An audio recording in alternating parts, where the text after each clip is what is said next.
ETF index mutual funds నేర్చుకుని stock మార్కెట్లో రాణించాలనుకుంటున్నారా? వెంటనే ఈ నెంబర్కి కాల్ చేయండి. జాబ్ లేక ఇబ్బంది పడుతున్నారా? అయితే మెడికల్ కోడింగ్ మీకు మంచి ఆప్షన్. వెంటనే కాల్ చేసి కోర్సులో జాయిన్ అవ్వండి. నమస్తే అమ్మా. నమస్తే అమ్మా. అమ్మ, ఆదివారం అమావాస్య వచ్చినప్పుడు జనరల్ గా ఆ రోజుని మనం అంతా ఎలా సద్వినియోగం చేసుకోవాలి? అసలు ఆదివారం చాలా గొప్ప రోజమ్మా.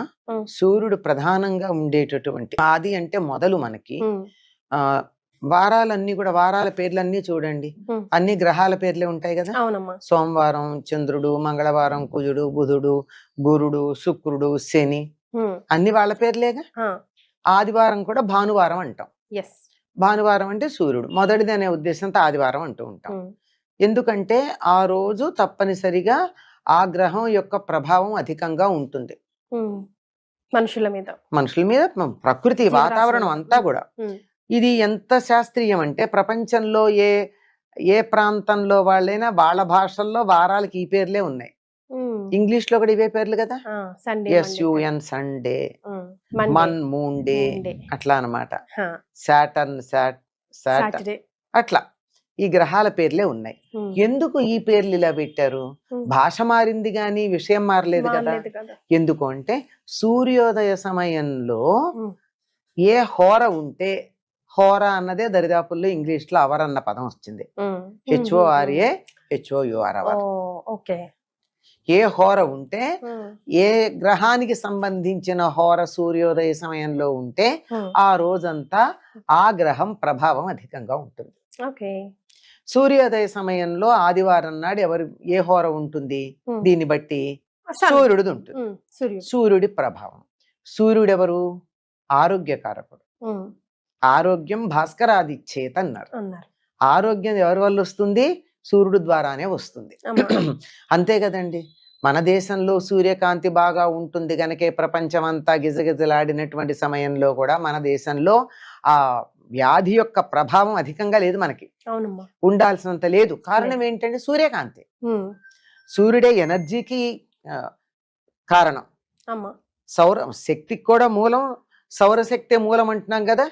మూలం సూర్యుడే కనుక శక్తి గాని పోషణ గాని చెట్లకి పత్రహరితం తయారు చేయించేటటువంటి శక్తిని ఇచ్చేవన్నీ మనకి పుష్టిగా ఆహారం ఇవ్వడానికి కారకుడు సూర్యుడే. వేడి, వెలుగు, కాంతి, ఆహారం ఇలాంటి అన్నింటికి శక్తి. అందుకే కదా మా ప్రత్యక్ష దైవం అంటాం. అందుకే ఆయన్ని ప్రత్యక్ష దైవం అన్నాం. మిగిలిన దేవతలు కనపడకపోయినా ఈయన కనపడతాడు. అటువంటి సూర్యుడి యొక్క శక్తి అత్యధికంగా ఉండేటటువంటి రోజున సూర్యుడిని ఆరాధించినట్టయితే మనకు ఆరోగ్యం బాగుంటుంది. అందువల్ల ఏం చేయమని చెప్పారంటే ఆదివారం నాడు అభ్యంగన స్నానం చెయ్యకూడదు. కూడదు. మనం ఏంటమ్మా రివర్స్ చేస్తామా? చెప్తాను, కారణం కూడా చెప్తా. ఆదివారం నాడు మాంసాహారము తినకూడదు. అవును, అదే రోజు తింటాం ఇన్ పర్టికులర్. అసలు దీని గురించి నేను సపరేట్ వీడియోనే చేద్దాం అనుకున్నాను, బట్ టాపిక్ వచ్చింది కాబట్టి చెప్పండి అమ్మా, ఎందుకు తినకూడదు, వై చెప్తాను. ఆదివారం నాడు బ్రహ్మచర్యం పాటించాలి వివాహితులు కూడా. ఏమిటి కారణం? ఇవి ఆరోగ్యానికి కారణం. సూర్యశక్తి చాలా ఉచ్చ స్థానంలో ఉన్నప్పుడు ఆత్మకారకుడైనటువంటి సూర్యుడు ఈ ఆత్మ వేసుకున్నటువంటి చొక్కా కదా శరీరం, ఇది చక్కగా ఉండేట్టు చూసేటటువంటి సమయంలో దీనికి కావలసినటువంటి దోహదం చేసేట్టు ఉండాలి గాని దీన్ని చెడగొట్టే ఉండకూడదు. మాంసాహారం మానవులకి నియమితమైన ఆహారం కాదు. కావాలని మనం డైల్యూట్ అయిపోవాలి, మనలో స్ట్రెంగ్త్ పవర్ తగ్గిపోవాలని ఇలా డిసైడ్ చేశారు. యాక్చువల్ గా అయితే మనకి వెడ్నెస్డేనో ఎప్పుడు హాలిడే ఉండేదంట కదమ్మా ఇది వరకు. పూర్వం ఒక్క అమావాస్యకు ఉండేది సెలవు. అమావాస్య పాడ్యమి ఆ రెండింటిని అనధ్యయన దినాలు అన్నారు. అనధ్యయన దినాలంటే చదువుకోకూడని రోజులు. చదువుకోకూడదంటే చదువు వద్దని కాదు అక్కడ అర్థం. ఉపాధ్యాయుల దగ్గరికి వెళ్ళి విద్యార్థులు చదవడం కాక వాళ్ళ దగ్గర నేర్చుకున్నది ఇంట్లో ఉండి వీళ్ళు నేర్చుకుంటూ ఉంటే ఉపాధ్యాయులు పూర్తిగా 2 రోజులు ఉపాసనలో ఉంటారు. వాళ్ళకు కూడా ఉపాసన చేసుకోవాలి. 24 గంటలు చెప్పడమేనా, వాళ్ళు కూడా జపాలు తపాలు అవన్నీ చేసుకుని శక్తి పుంజుకోవాలి కదా. దానికి సంబంధించిన రోజు అమావాస్య నాడు పట్టెక్కువ ఉంటుంది దేనికైనా. ఎందుకంటే అమావాస్య నాడు సూర్యుడికి ఎక్కువ శక్తి. పూర్ణిమ నాడు చంద్రుడు. చంద్రుడికి ప్రధాన శక్తి ఎక్కువ ఉంటుంది, అమావాస్య నాడు సూర్యుడికి ఎక్కువ ఉంటుంది. అందుకే ఎప్పుడైనా సూర్యగ్రహణాలు అమావాస్యకు వస్తాయి తప్ప వేరే సమయాల్లో రావు. కరెక్ట్. కనుక అటువంటి సౌరశక్తి లేదా సూర్యుడి యొక్క శక్తి అత్యధికంగా ఉండేటటువంటి రోజు గనక తనని తాను బలోపేతం చేసుకోవడానికి చదువు చెప్పడం గాని అవన్నీ పక్కన పెట్టి ఎవరికి వాళ్ళు సాధన చేసుకుంటారు. మీరు గమనించి చూడండి, అమావాస్య నాడు మీరు పూజకు గాని ధ్యానానికి గాని కూర్చుంటే చాలా తొందరగా కాన్సన్ట్రేషన్ కుదురుతుంది, డైవర్షన్ తక్కువ ఉంటుంది. అందుకని ఆదివారం సూర్యుడికి సంబంధించింది, అమావాస్య సూర్యుడికి సంబంధించింది. ఈ రెండు కలిసి వచ్చినప్పుడు ఆరోగ్యానికి సంబంధించిన నియమాలు బాగా పాటిస్తే బాగుంటుంది. సో ఆ అమావాస్య రోజు అస్సలు చేయకూడని పనిలో మొట్టమొదటి తలంటు స్నానం చేయకూడదు, అమావాస్య గానీ ఆదివారం కానీ. అండ్ నాన్ వెజ్ తినకూడదు. అట్లీస్ట్ నాన్ వెజ్, దాంపత్యం, బ్రహ్మచర్యం పాటించాలి. ఇవి పాటించినట్టయితే ఆరోగ్యం బాగుంటుందమ్మా. వేరే విషయాలన్నీ పక్కన పెట్టండి, మనకు ఆరోగ్యం కావాలనుకుంటాం కదా. మిగిలిన 6 రోజులు బాగా ఆనందంగా ఉండాలంటే ఆరోగ్యం ఉండాలిగా. ఈ ఒక్కరోజు నియమం పాటించండి. కానీ మనకి ఈ మొత్తం కూడా మన శక్తి క్షీణించడానికి కారణమైనటువంటి ఈ 3 పనులు ఆదివారమే చేస్తున్నాం. ఆదివారం సెలవు గనక అభ్యంగనం, ఒంటికి నూనె రాసుకోవడం, నలుగులు పెట్టుకోవడం, తలంటు పోసుకోవడం, ఇవన్నీ చేసేస్తాం. ఈ రోజు మిగిలిన రోజుల్లో అంత కుదరదు గనక మాంసాహారం తినే వాళ్ళంతా రోజు మాంసాహారమే తింటారు.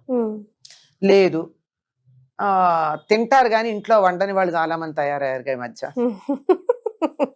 అని మా ఇంట్లో మేము తినమండి అంటారు, కానీ బయటకు వెళ్ళి ఇంట్లో తినరు. చాలా జాగ్రత్తగా అబద్ధం ఆడరండి. మా ఇంట్లో తినమండి, ఇంట్లో తినరంటే వాళ్ళ కుటుంబంలో ఎవరు తినరు అనుకున్నాను నేను. తర్వాత తెలిసింది ఏమిటి, ఇంట్లో తినరు, అంతేగా. అందుకని బయటకు వెళ్ళి తినడం. మీరు గమనించండి, ఎక్కడ చూసినా హోటల్స్ అన్ని ఫుల్ ఉంటాయి ఆదివారం. అవునమ్మా. కానీ ఏ మాట కామాట నాతో చాలా మంది ఈ మధ్య చాలా చెప్పడం వల్ల ఆదివారం మెల్లిమెల్లిగా తగ్గిస్తున్నారమ్మా ఫంక్షన్స్ కూడా.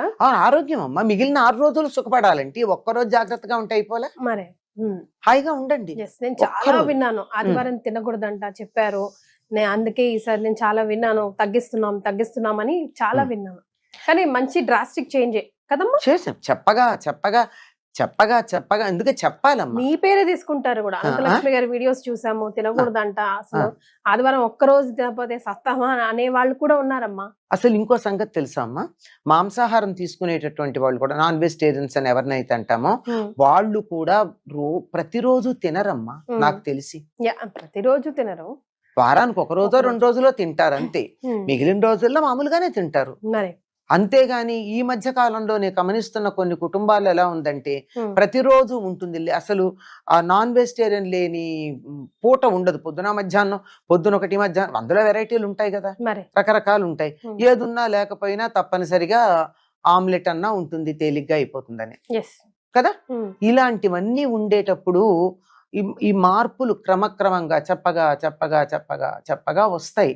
అందుకే ఏం చెప్తారంటే, ఎవరు వింటారు, గొంతు చించుకుంటావు, కంఠశోష అని వెక్కిరించే వాళ్ళున్నా 1000 మంది వెక్కిరించండి, ఒక్కళ్ళు వింటే చాలు నా గొంతు చించుకుంటే అని చెప్తాను నేను. సూపర్, లేదు చాలు కదా, మార్పు అయితే వస్తుంది. ఈవెన్ పిల్లల్లో కూడా అభ్యంగన స్నానం అన్నది కూడా భోగానికి సంబంధించింది. ఏమవుతుందమ్మా, ఉదాహరణకు ఒక మాట చెప్తాను వినండి. చక్కగా బాగా ఒంటికి నువ్వుల నూనె రాసుకుని అరగంట నాని ఎక్సర్సైజ్ చేసి తలకంతా నూనె పెట్టుకుని చాలా సేపు ఉండి ఎప్పుడో మధ్యాహ్నం కొంచెం ఆలస్యంగా స్నానం తలంతా రుద్దుకుని వేడి నీళ్ళతో తలంటి స్నానం చేసి వచ్చి బరువుగా నాన్ వెజిటేరియనో లేకపోతే వెజిటేరియన్సే కొంచెం హెవీగానో తిని కూర్చోండి, ఎలా ఉంటుంది? ఇంకేముంది, ఇంకా ఆ రోజు అయిపోయిందా, ముద్దపప్పు లాగా అక్కడి నుంచి అయిపోతారు కదా. అలా కాకూడదు. ఎందుకంటే ఈ రోజు నీ ఆత్మశక్తిని పెంచుకునే రోజు. సూర్యుడు నీ ఆత్మ మీద ప్రభావం చూపిస్తాడు. ఈ రోజు నువ్వు నిన్ను అభివృద్ధి చేయించుకునే రోజు. నీ అభివృద్ధి ఆగిపోయింది, మరి ఇంకేమిటి? నీకు సంకల్ప శక్తి ఎక్కడా, స్ట్రాంగ్ విల్ ఎక్కడా? ఇది చేద్దాం అనుకుంటే దాని మీద నిలకడ ఉండగలిగినటువంటి మనస్సుకి గట్టితనం ఎక్కడా? అన్ని పోయినాయి కదా, చచ్చు మొహాల్లా తయారవుతాం. మరి అందువల్ల ఆనాడు తప్పనిసరిగా పాటించాల్సింది ఇది. అందులో ఆదివారం కలిసి వచ్చింది అనుకో అమావాస్య ఇంకా జాగ్రత్తగా ఉండాలి. అమావాస్యకి సూర్యశక్తి ఎక్కువ అని చెప్పుకున్నాం కదా, అవునమ్మా. తప్పనిసరిగా అది చేయడం. అందులో అమావాస్య అనగానే ఉండేది ఇంకొకటి ఉందమ్మా, అమావాస్యకి పితృతిథి అని పేరు. అమ్మా. పితృదేవతలకి తర్పణాలు ఇస్తారు ఇప్పటికీ సంప్రదాయం తెలిసిన వాళ్ళు. స్నానం ప్రతి చేసి అమావాస్యకి ప్రతి అమావాస్యకి తప్పనిసరిగా స్నానం చేసి తడి బట్టలతో తర్పణాలు ఇచ్చి వీలైతే ఒక బ్రాహ్మడికి పిలిచి భోజనం పెట్టుకుని, అంటే పితృదేవతల్ని తలుచుకుని అలా చేసేవాళ్ళు కూడా ఉన్నారు. అంత కాకపోయినా కనీసం తర్పణాలైనా ఇస్తారు. మగవాళ్ళు అయితే నువ్వులు దగ్గర పెట్టుకుని ఇస్తారు, ఆడవాళ్ళు నువ్వులు దగ్గర పెట్టుకోకపోయినా కనీసం నీళ్ళన్నా పితృదేవతలకు ఇవ్వడం అన్నది ఉంటుంది. కనుక పితృదేవతలకి పితృకార్యాలు చేసినప్పుడు ఎన్ని నియమాలు పాటిస్తాం? ఆ రోజు మాంసాహారం తినము, మసాలాలు, ఉల్లిపాయ, వెల్లుల్లిపాయ లాంటి తామసిక ఆహారాలు తినం. తమో గుణాన్ని పెంచుతాయి ఇవన్నీ, అవన్నీ తినం. సాత్విక ఆహారం తింటాం, ఒక్కపూటే భోజనం చేస్తాం. పితృకార్యాలు చేసేటప్పుడు తలంటి పోసుకోరు కదా, తల స్నానం చేస్తారు. రెండిటికి తేడా ఉంది, తలంటికి తల స్నానానికి. తలంటి అంటే నూనె రాచుకుని అభ్యంగన స్నానం చేయడం. తల స్నానం అంటే ఉన్నవాళ్ళు ఉన్నట్టుగా ఒంటి మీద పోసుకున్నట్టు నెత్తి మీద నీళ్లు పోసుకోవడం. రైట్. ఈ రెండింటికి చాలా తేడా, చాలా మందికి తేడా తెలియదు. అవునమ్మా, మనం దీని మీద ఒక వీడియో చేద్దాం. మనం చేసిన వీడియో ఎంత బాగా వెళ్ళిందంటే చాలా మంది నాకు రెస్పాన్స్ కూడా ఇచ్చారు. తలస్నానం, అభ్యంగన మాకు తేడా ఉందమ్మా, రెండిటికి ఇన్నాళ్ళు తేడా తెలియదు అని గబగబా లోపలికి వెళ్ళి స్నానానికి వెళ్ళిన వాళ్ళు కూడా, అయ్యో నేను ముత్తైదువుని కదా, అభ్యంగన స్నానం చేయాలి కానీ తల స్నానం చేయకూడదని బయటకు చొక్క నూనె నామక ఇంత నూనె పెట్టుకుని వెళ్ళి స్నానం చేశాము అని చెప్పిన వాళ్ళు నాకు పదుల సంఖ్యలో ఉన్నారమ్మా. అవునమ్మా. అంటే నాకు ఎదురుపడి చెప్పిన వాళ్ళు. సో ఆదివారం అమావాస్యని ఇలా సద్వినియోగం చేసుకుంటే అమ్మకి కాదు, ఎవరి శరీరం వాళ్ళకి ఉపయోగపడుతుంది. నాకే ఉపయోగం లేదమ్మా, అందరికి నాకు ఉపయోగం వల్ల 10 మంది బాగుపడ్డారన్న తృప్తి తప్ప ఇంకేం లేదు, అంతకన్నా ఇంకేం లేదు. వీలైనంత వరకు ఆరోగ్యాన్ని పెంపొందించుకోండి. శారీరకమైన ఆరోగ్యంతో పాటు మానసిక ఆరోగ్యం, ఆత్మ గట్టిపడడం, ఈ వీటికి సంబంధించింది కనుక అది పెంపొందించుకుంటాం. చాలా సంతోషం అమ్మా, ధన్యవాదాలు.